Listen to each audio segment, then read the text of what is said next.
Name? My name is Sarah. Sarah. I'm from a heavy metal media and rock media named Heavy Metal. Metal. Which is metal, like resilient. Metal. Not metal, that's metal. Like metal is resilient or with courage. Okay. So it's a game, it's a play of words. Okay. And that's because my media is about rock and metal, but also about personal growth, introspection, and resilience. Wow. So I would like to go This like, way a little bit. yeah, Okay, let's try. Okay, let's Yeah. try. It's different, right? Yeah, let's do it. So you said that you have been traveling to from Germany to Burgos just for 1 hour. This is part of what you said during the concert, and that it was worth it because it's something that we can see that you enjoy very much. But how is it really like to be traveling around? And I mean, music likewise, and also personally for you, how is it like to be in so many places and confused? You know, I started my first band when I was 16, and we were in a very small rehearsal room. I grew up in a wine area, where very famous wine comes from, and our drummer, his dad had a vineyard, so we were practicing in his wine cellar. Nice. So we were practicing there, and there were like thousands of bottles of wine, and they all had these labels from the area. So every time we would rehearsal, it was like a punch in the face, saying like, "You're exactly where you grow up." You know. You wanted to travel. So you wanted to travel. You wanted to get out, and it was. So you were rehearsing, and you were eager to exactly. play somewhere else. Yeah, I wanted to get out of this wine cellar. Nice. I wanted to travel the world, and so we made very small steps with the band. Mm-hmm. We started, you played in a local bar, then you play like 10 kilometers away, then 50 kilometers away, then 100, and the first time in Berlin, and then the first time in Munich. And for us, it didn't happen overnight. It was a very small, slow progression improvement. So we had the luck to really grow into it step by step by step. And on nights like this, you really get back what you put in. Nice. All the work and all the miles and all the frustration sometimes, and the sacrifices you have to make when you step out on a stage like this, and everybody is giving you so much love. And it's crazy when you travel thousands of kilometers, and maybe a place like here where we've never been in this place, and people already know who you are. People already know your songs that you have written somewhere else, far That's away. amazing. It's an amazing feeling to bring people together and produce so much joy. It's an incredible thing. That's something that only art in general can do, like Yes. bringing people together with one general language. Yes. And music especially, right? Yes. So any jet lag or anything, it's worth it when you see this kind of things. How was it in every step that you mentioned? Like when you went to the first 10 kilometers away from the rehearsal place, how did you feel? Do you remember the feeling? I remember it very, very strongly. The first show I played with my band, my first band, it was in my school. And I was shitting my pants. I was so nervous. There were like 30 people in the audience, and they were all friends and classmates. I can imagine. But I was shitting my pants, And then you play the first show like 10 kilometers away, and you're shitting your pants again, Because it's a bigger thing. It's a bigger thing, and you're nervous because there are people in the audience that you don't know. Yeah. And then I remember when we opened up for bigger bands, and we started to opening up and doing support shows for other bands, I was shitting my pants again. Of course. So, but like I said, I'm really lucky that it didn't happen overnight. I guess I have a lot of respect for bands that go from 0 to 100 and have like a first album is incredible. Like I met this guy. He was the frontman of Jet. You remember Jet? Are You Gonna Be My Girl? That was like a very big hit. Very much. And it was on their first record. Yeah. It happened overnight. Their first tour was opening up for the Rolling Stones. Yeah. And I sat down with him one night and we talked, and he was like, it everybody thinks it's an incredible gift to go like this. It's not.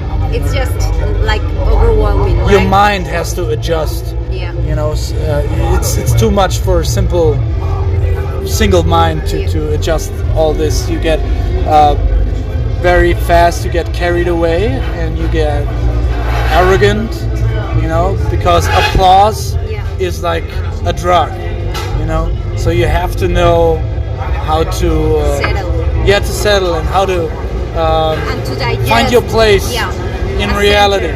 But it's like this in life with everything. I mean, you can be nothing, and anytime someone pays attention to you, then you're like, if you're not properly centered. That's why I'm always focusing everything that I can in introspection, because the introspection is what brings you, saves you from these kind of situations. You said it very good. It's more attention than applause.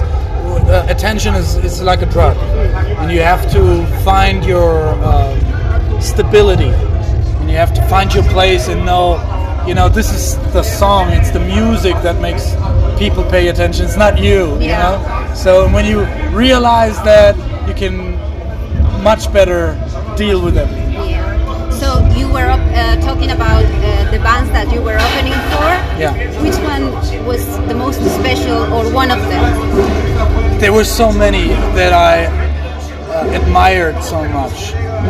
Some of them are really big. We played with Kiss, we played with the Scorpions, we played with ZZ Top, Aerosmith, all these bands. Amazing. And but we played with bands that mean a lot to me, like Molly Hatchet. They're like a legendary southern rock band. They're not that big anymore.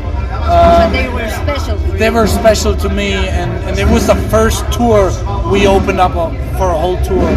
And all these experiences were great. We were opening up for bands that never made it, like to the very, like, the big times, like the Temperance Movement was a band from the UK that I was blown away every night by, and I learned so much from them.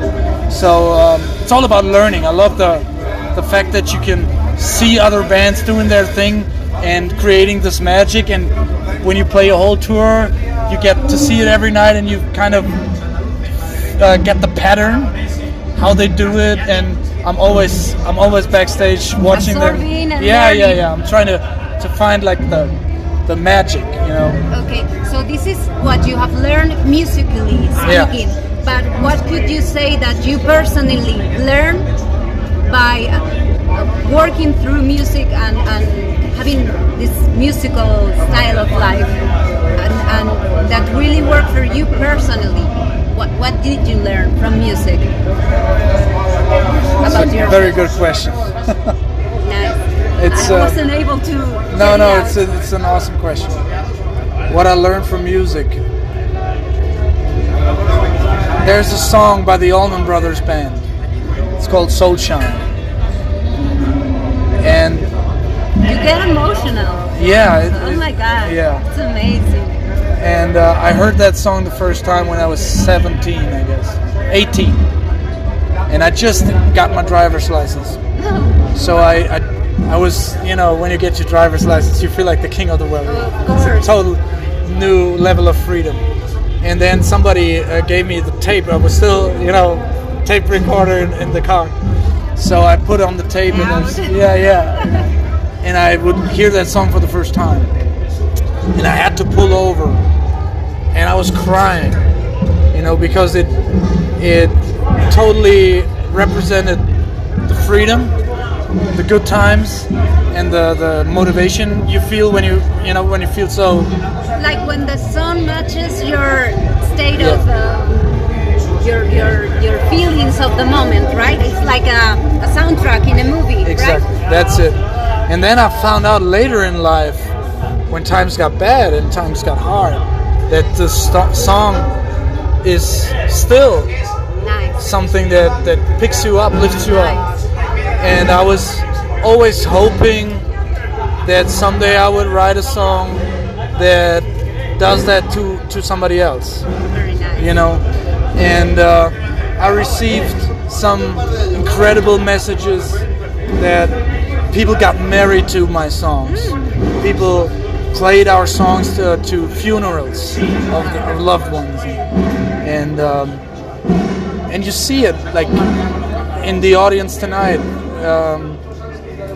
There's so many occasions that people come together and they fight each other and they're angry with each other, and to bring people together and be totally like they don't know each other, you know.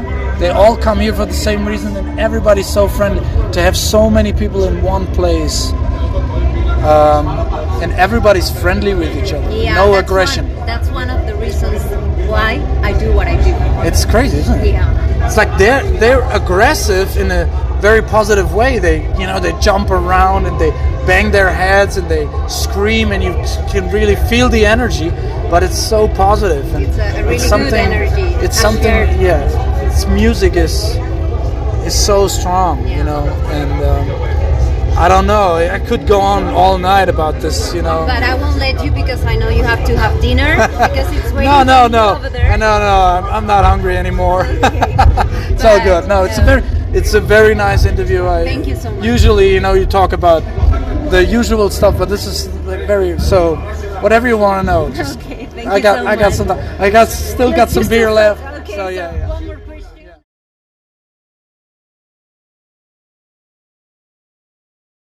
Okay, thank you so much. I got some beer left. Okay, So yeah. One more question, and I would like to know, for instance, something that I really like to ask. What is it like? You say this is too much. I'm not continuing with this because that is this. With And you music? thought- yeah. Do you think like? Do you mean like? Have I ever thought about quitting? Yeah. Yes. Yes. I mean, we all think so many things during one day because we have changes of our state of feelings, but it's normal. But the real thing that you said, this is like something that I was not hoping for, and it's not worth it, or this person made me this, that, I don't know, something. You know, to have a career can be very addictive, and it becomes like a monster and haunts you and pushes you, and you feel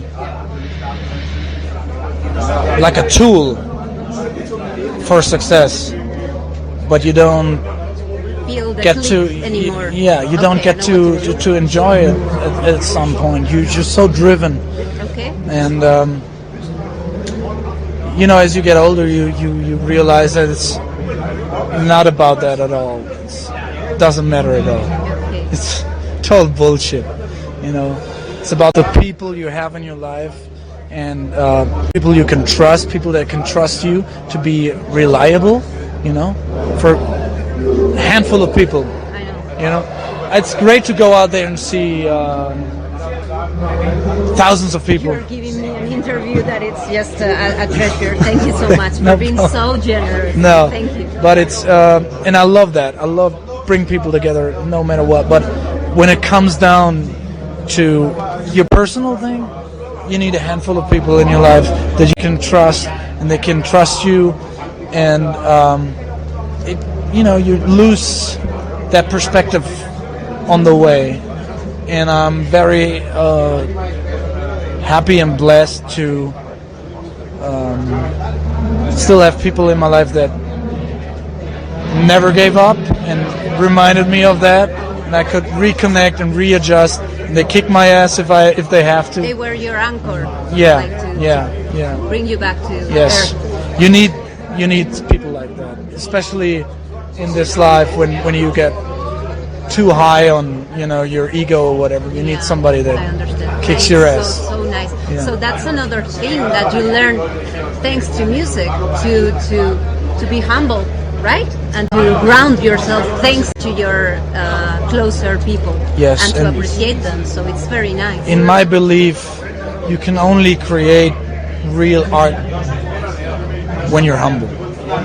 So when you're doing it for success, for the people, for like what works the best for the wrong reasons, you lose the magic. Magic always comes from a humble place. It's my opinion. I don't know if it's really true, but it's true for me.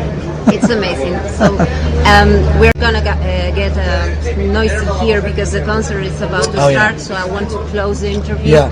It cannot get any better than this. It's amazing to have shared this moment with you because, as I just said, you have been so generous. So thank you so much. No, thank you. You had a very intimate energy, so it was easy. I'm a therapist.